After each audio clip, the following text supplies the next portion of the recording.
Hello everyone, स्वागत है आप सभी का टॉपर्स प्राइम चैनल में। इस वीडियो में आज हम पढ़ेंगे मल्टीमीडिया का लास्ट टॉपिक ग्राफिक्स। ठीक है, ग्राफिक के बारे में सारी चीज़ें पढ़ेंगे कि क्या होता है ग्राफिक, कलर डेप्थ जो होती है वो क्या होती है और इसके टाइप्स जो हैं कौन कौन से होते हैं। ओके, तो ये लास्ट टॉपिक है। इसके बाद जो है सिर्फ एमसीक्यू बचते हैं। तो जो भी एग्ज़ाम में क्वेश्चन पूछे गए थे या अगर कोई उनसे रिलेटेड कोई चीज़ बचती है तो वो जो है हम उसी वीडियो में डिस्कस करेंगे साथ में। ठीक है, तो चलिए शुरू कर रहे हैं ग्राफिक्स की। तो ग्राफिक्स की अगर हम बात करें तो ग्राफिक्स जो है मल्टीमीडिया के हर एक एलिमेंट के साथ यूज़ होता है। तो देखिए, graphics are an element that virtually all multimedia application include. Graphic क्या हो सकता है? ग्राफिक चार्ट हो सकता है। ठीक है, मतलब ग्राफिक्स हम किसे कह सकते हैं? कोई भी चार्ट हो, ड्राइंग हो, पेंटिंग हो, फोटोग्राफ हो, लोगो हो, नेविगेशन बटन, बैकग्राउंड बैनर, ये सभी चीज़ें, इन सभी चीज़ों को क्या कहा जाता है? ग्राफिक ही कहा जाता है। ओके, आगे है what do graphic look like, कि ग्राफिक कैसा हो सकता है। ग्राफिक ब्लैक एंड वाइट हो सकता है, ठीक है, ग्रे स्केल हो सकता है कुछ इस तरीके का, और कलर्ड हो सकता है।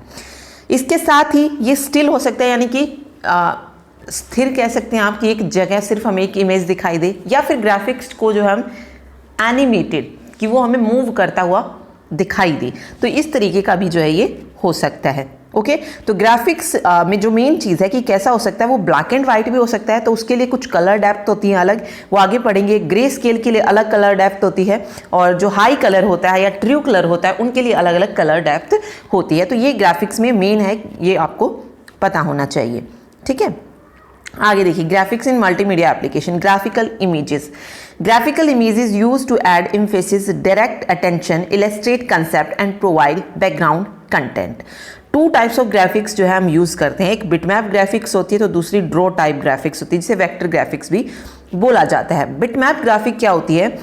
Represent the image as an array of dots, जिसे हम डॉट के फॉर्म में रिप्रेजेंट करते हैं इमेज को, वो हमारी बिटमैप ग्राफिक्स होती है। और एरे ऑफ डॉट में जिसे रिप्रेजेंट किया जाता है उसको किस नाम से जानते हैं? Pixel, called pixel. ठीक है, तो यहाँ से क्वेश्चन पूछ सकते हैं। एक ड्रॉ टाइप ग्राफिक्स होती है, वेक्टर ग्राफिक्स होती है, जिसमें हम रिप्रेजेंट करते हैं इमेज को as a geometric shape. Geometric shape में जिसमें हम रिप्रेजेंट करते हैं वो हमारी वेक्टर ग्राफिक्स होती है। ओके, और डॉट्स की फॉर्म में, या जिसे हम पिक्सल कहते हैं, पिक्सल की फॉर्म में जिसमें हम रिप्रेजेंट करते हैं वो हमारी बिटमैप ग्राफिक होती है। ओके, आगे हम इन्हें थोड़ा सा डिटेल में पढ़ेंगे। एक चीज़ और याद रखिए, बिटमैप ग्राफिक्स को किस नाम से और जानते हैं? रास्टर ग्राफिक्स के नाम से भी जाना जाता है। तो डिजिटली अगर हम देखें तो ग्राफिक्स दो टाइप का होता है, एक रास्टर ग्राफिक या जिसे बिटमैप ग्राफिक्स बोलते हैं, और दूसरा होता है वेक्टर ग्राफिक्स या draw type graphics.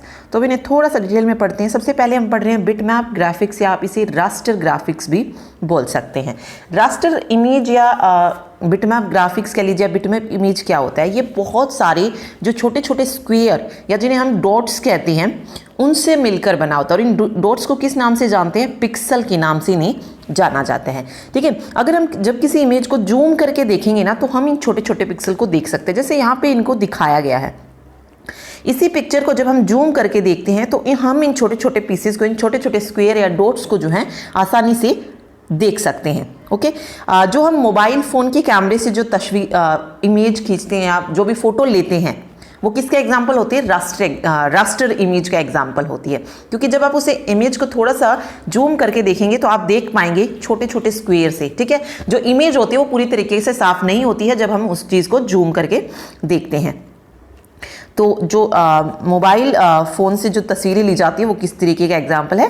Raster image का एग्जाम्पल है। ओके, इस तरीके के जो इमेजेस होती हैं ये पिक्सल और रेजोल्यूशन बेस्ड होती है। तो पिक्सल होती है, इसमें हम पढ़ चुके हैं, जो भी टीनी डॉट्स होते हैं उन्हें क्या बोलते हैं? पिक्सल बोलते हैं। ओके, तो देखते हैं। देखिए, bitmap graphics also known as raster graphic consist of grids of tiny dots called pixel. Each pixel is assigned a colour. हर एक पिक्सल का क्या होता है?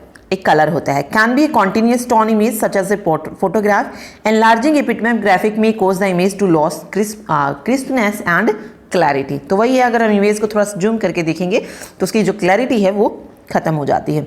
To the left you see an image and to the right a 250% enlargement of the top of one of the mountain. Okay, इसकी क्या ये बताया गया है कि आप जो इसको देख सकते हैं मतलब इसी भाग को क्या करके दिखाया गया है, जूम करके इसमें दिखाया गया है। ओके, फिर आते हैं graphics quality. 2 factors that determine graphic quality, वो है रेजोल्यूशन और दूसरा है कलर डेप्थ।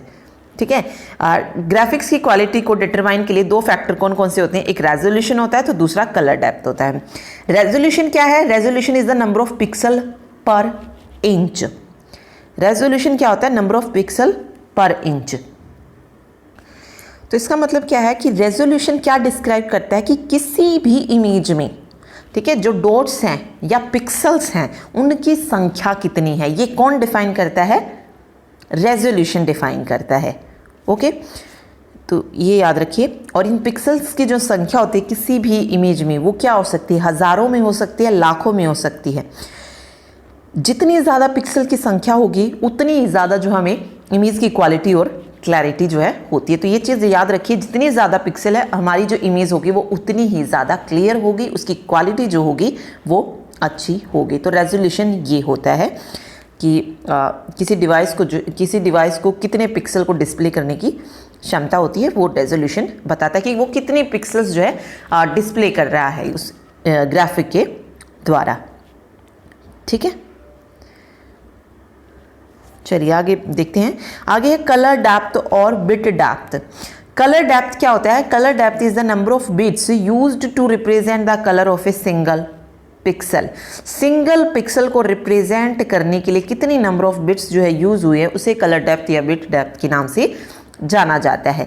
ओके, आगे देखिए, कलर डेप्थ यहाँ पे बहुत इंपॉर्टेंट है, यहाँ से बहुत सारे क्वेश्चन जो है निकल के आते हैं। Colour depth refers to the number of absolute colours an image can contain. कोई इमेज जो है कितने नंबर ऑफ कलर्स जो है कंटेन करती है, कितने नंबर ऑफ कलर्स उसमें हैं, ये बताता है कलर डेप्थ। ओके, इसकी जो रेंज हो सकती है वो हो सकती है 1 बिट से लेकर, यानी कि 2⁻1 colours, only black and white. जब 1 बिट यूज कर रहे हैं हम, ठीक है, तो हमारा जो कलर होगा वो कैसा आएगा, ब्लैक एंड वाइट। और ये जो रेंज होती है वो 1 बिट से लेकर 32 बिट, यानी कि 2⁻1 से लेकर 2⁻32 कलर्स तक जो है ये कलर डेप्थ की जो है रेंज जो है हो सकती है। तो यहाँ पे आपसे पूछ सकता है कि 1 बिट कलर डेप्थ जो है किसके लिए यूज़ किया जाता है, तो ब्लैक एंड वाइट के लिए यूज़ होता है। ओके, 8 बिट कलर डेप्थ है, इसमें देखिए कैसी इमेज आएगी, ग्रे स्केल इमेजेस आएगी, कंटेन करेगा 256 shade of grey as well as pure black and white. तो एक चीज़ और याद रखिए, एक इसमें देखिए इस तरीके से भी पूछ सकता है 1 bit colour depth black and white के लिए होता है, या फिर ये आपसे पूछ सकता है कि जो मोनोक्रोम इमेज होती है उसके लिए कितनी बिट जो है यूज़ की जाती है, तो उसके लिए भी 1 बिट कलर डेप्थ होती है। ओके, एक पैलेट इमेज पूछता है तो पैलेट इमेज के लिए भी जो है 8 बिट कलर डेप्थ यूज़ की जाती है, यानी कि 256 शेड ऑफ। ओके, इसको जो है पैलेट इमेज को ग्रे स्केल भी आप बोल सकते हो, जो 8 बिट में जो है ग्रे स्केल भी आता है और पैलेट इमेज भी इसको बोला जाता है। 16 बिट कलर डेप्थ में क्या होता है, देखिए duotone image consist of black and a second colour, इसमें ब्लैक और सेकंड जो है कलर होता है, इसको जो है हाई कलर भी जो है बोला जाता है। हाई क्वालिटी, आपसे पूछा जाएगा कि हाई क्वालिटी इमेज जो है वो किस कलर डेप्थ से मिलेगी, तो वो 16x16 बिट का जो कलर डेप्थ होगा उससे जो है हाई क्वालिटी इमेज जो है, हाई कलर कह लीजिए, हाई क्वालिटी इमेज कह लीजिए। फिर आपसे पूछेगा कि ट्रू कलर इमेजेस जो है वो किससे बनेगी, तो वो मिलेगी 24x24 बिट से, यानी कि 24 बिट कलर डेप्थ से हमें क्या मिलेगा, ट्रू कलर इमेज जो होती है वो मिलेगी। ठीक है, तो ये चीज़ आप याद रखिए, इसमें RGB CMY के ये सारी चीज़ें आएंगी, यानी कि red green blue. Okay, 16 bit में भी आती है RGB, तो ये बस इतना याद रखिए कि किसके लिए कौन सा यूज़ होता है। चलिए आगे हम पढ़ते हैं वेक्टर ग्राफिक्स। वेक्टर ग्राफिक्स देखिए क्या होता है, vector graphics use mathematical formulas to define line, curves and other attributes. तो जो वेक्टर ग्राफिक्स होते हैं ये किस पर बेस्ड होते हैं, जो मैथमेटिकल कैलकुलेशन होती है उस पर बेस्ड होते हैं। ठीक है, ये पिक्सल बेस्ड नहीं होते हैं, ये रेजोल्यूशन इंडिपेंडेंट होते हैं। सिर्फ इतने याद रखिए कि वेक्टर ग्राफिक्स जो होते हैं ये मैथमेटिकल कैलकुलेशन पे बेस्ड होते हैं। इस तरीके की जो इमेज होती हैं उसके साइज़ को हम जितना ज़्यादा मतलब जितना चाहे उतना कम कर सकते हैं, जितना चाहे उसको बढ़ा सकते हैं। और जब हम उसको बढ़ाएंगे या कम करेंगे उसकी जो भी साइज़ है इमेज का, तो उसकी क्वालिटी पे कोई असर नहीं पड़ेगा। मतलब मान लीजिए कोई फोटो है और मैं उसको बढ़ा रही हूँ, उसको जूम कर रही हूँ, तो उसकी क्वालिटी पे कोई असर नहीं पड़ेगा। ठीक है, जैसे रास्टर में हमने पढ़ा उसकी क्वालिटी जो है वो गुम हो जाती है, लेकिन वेक्टर में अगर हम उसको करते हैं तो कोई क्वालिटी जो है उसमें गुम नहीं होती है। ओके, आगे देखिए, generally much smaller than raster graphics file, उनसे छोटी होती है। Do not loss clarity as you enlarge them, appear as bitmap on computer monitor because computer monitor consist of pixel. तो कंप्यूटर पे ये बिटमैप की फॉर्म में ही अपीयर होता है। ठीक है, तो वेक्टर ग्राफिक्स जो है ड्राइंग बनाने के लिए बिल्कुल परफेक्ट है, और इसके लिए जो है आप एडोब इलस्ट्रेटर या कोरल ड्रा से इस तरीके की ड्राइंग जो है करके देख सकते हैं। ठीक है, तो ये इसमें दिखाया गया है, जो भी मैथमेटिकल टर्म होती हैं वो इसमें यूज़ की जाती हैं, line, curve and other attributes. ठीक है, ओके, आगे graphic image file size, image file size can become large, you must balance the need for quality image with the need for small file size. ठीक है, तो बस यही था इसमें मेन। एक और term, okay, I think sound में एक टर्म रह गई थी, सैम्पलिंग। ठीक है, तो देखिए, two factors that affect the quality of digitise sound, sample rate और सैम्पल साइज। यहाँ से पूछ सकता है कि सैम्पल रेट और सैम्पल साइज क्या होता है, डायरेक्ट यहाँ से डेफिनेशन से इसका क्वेश्चन पूछ सकते हैं, तो इसीलिए मैंने ऐड किया ये। Okay, the number of times the sample is taken, उसे क्या कहते हैं, सैंपल रेट कहते हैं। मोस्ट कॉमन सैम्पलिंग रेट कौन से होते हैं, 11.02.25, 22.05 एंड 44.1 किलो हर्ट्ज, ये मोस्ट सैम्पलिंग रेट होते हैं। ओके, ये साउंड से रिलेटेड है, जिसमें हमने सैंपल वगैरह पढ़ा था साउंड में, तो वहीं पर दो टर्म यूज होते हैं। सैंपल रेट क्या है, number of times the sample is taken, और सैंपल साइज क्या है, the amount of information stored about the sample, sample के बारे में जितनी भी इन्फॉर्मेशन स्टोर है वो हमारा क्या हो जाएगा, सैंपल का साइज हो जाएगा। मोस्ट कॉमन सैम्पलिंग साइज, ये क्वेश्चन पूछ सकते हैं, तो वो कितना होता है, 8 और 16 बिट जो है मोस्ट कॉमन सैम्पलिंग साइज होता है। ठीक है, तो बस यही था। तो इसमें जो हमने पढ़ा है वो क्या है, रास्टर और वेक्टर ग्राफिक्स पढ़ा है। तो एक बार थोड़ा सा डिफरेंस देखते हैं। रास्टर इमेज जो होती हैं वो कैसी होती हैं, पिक्सल बेस्ड होती हैं, और वेक्टर इमेजेस मैथमेटिकल कैलकुलेशन, यानी कि शेप्स के द्वारा जो है हम उन्हें बताते हैं। ओके, इसमें अगर हम देखें रास्टर में क्या होता है, जो इमेज का जो साइज होता है, ठीक है, या कह लीजिए इमेज का जो डायमेंशन होता है या रेजोल्यूशन होता है, वो क्या होता है, निश्चित कह सकते हैं, निश्चित होता है। ओके, और इसको क्या कर सकते हैं, इसमें हम जो है किसी भी तरीके की शेप में जो है उसे स्केल कर सकते हैं, बढ़ा सकते हैं, घटा सकते हैं, कोई भी शेप जो है हम उसमें दे सकते हैं वेक्टर इमेजेस में। ओके, रास्टर ग्राफिक्स में क्या होगा कि इमेज का साइज जितना बड़ा होगा, फाइल का साइज भी क्या हो जाएगा, उतना ही बड़ा हो जाएगा। और वेक्टर ग्राफिक्स में क्या होता है, जो फाइल साइज होता है वो कैसा होता है, छोटा होता है। इसमें जो फाइल फॉर्मेट यूज किए जाते हैं ये इंपॉर्टेंट है। देखिए, रास्टर इमेज में कौन कौन से फाइल फॉर्मेट यूज होते हैं, .jpg, ठीक है, इमेज फॉर्मेट हमने पढ़े हैं, .gif हो गया, .png हो गया, .tif हो गया, .bmp और .psd। ठीक है, ये फॉर्मेट्स यूज किए जाते हैं किसमें, रास्टर ग्राफिक्स में। और यहाँ पर कौन से आते हैं, जैसे AI है, .ai, .svg, .cdr, ये वेक्टर ग्राफिक्स में यूज किए जाते हैं।